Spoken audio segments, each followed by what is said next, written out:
Assalamualaikum warahmatullahi wabarakatuh. Saya akan Putri dari S406. Pada video kali ini saya akan membahas tugas remedi CLO2, yaitu analitik data dan visualisasi data. Data adalah catatan atas kumpulan fakta. Data merupakan bentuk jamak dari datum, berasal dari bahasa Latin yang berarti sesuatu yang diberikan.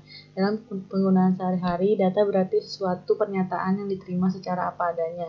Pernyataan ini adalah hasil pengukuran atau pengamatan satu variabel yang bentuknya dapat berupa angka, kata-kata, atau citra. Data yang berupa angka disebut data kuantitatif, sedangkan data yang berupa angka disebut data kualitatif. Berdasarkan cara memperolehnya, data kuantitatif terbagi atas data diskrit dan data kontinu. Data diskrit adalah data yang diperoleh dengan cara menghitung, sedangkan data kontinu adalah data yang diperoleh dengan cara mengukur. Data readiness adalah dimulai dengan konsep data desas-desus, data yang didengar oleh seseorang dan mereka menyampaikannya.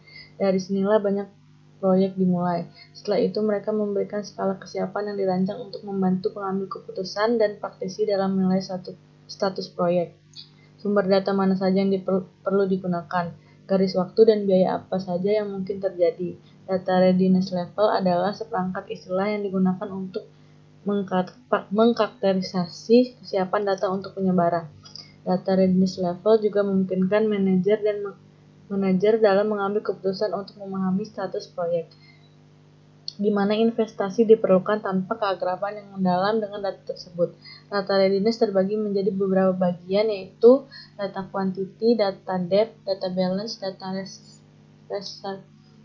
representatif, data complete, dan data cleanliness. Struktur data.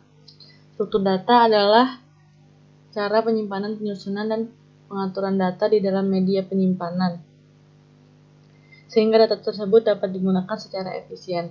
Dalam teknik pemrograman, struktur data berarti tata letak data yang berisi kolom-kolom data, baik itu kolom yang dapat dilihat oleh pengguna ataupun kolom yang hanya digunakan untuk keperluan pemrograman yang tidak dapat dilihat oleh pengguna. Selanjutnya ada struktur data. Informasi yang tidak memiliki modul data yang telah ditentukan sebelumnya atau tidak diatur dengan cara yang telah ditentukan sebelumnya.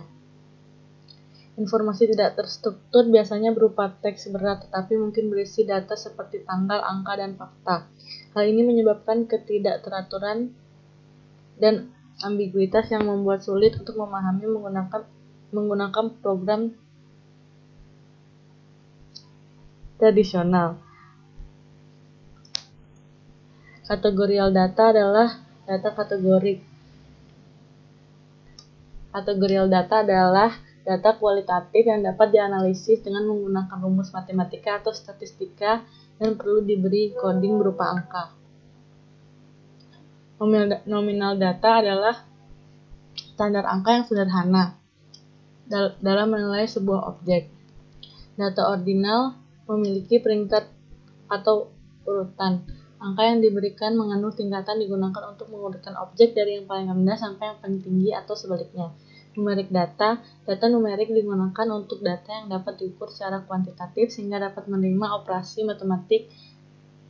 Data numerik juga mencakup data interval dan data rasio. Data interval adalah jenis data penelitian yang diukur dalam suatu skala di mana setiap titik dalam perhitungan ini didapatkan pada jarak yang sama satu sama lain. Data interval adalah satu dari dua jenis data diskrit.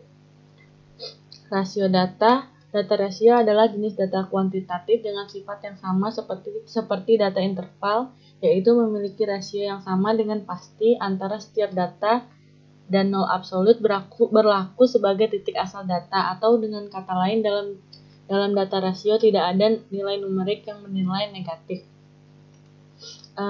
Statistical modeling adalah sebuah model statistik atau model matematika yang mewujudkan satu set asumsi statistik mengenai generasi data sampel atau data serupa dari populasi yang lebih besar.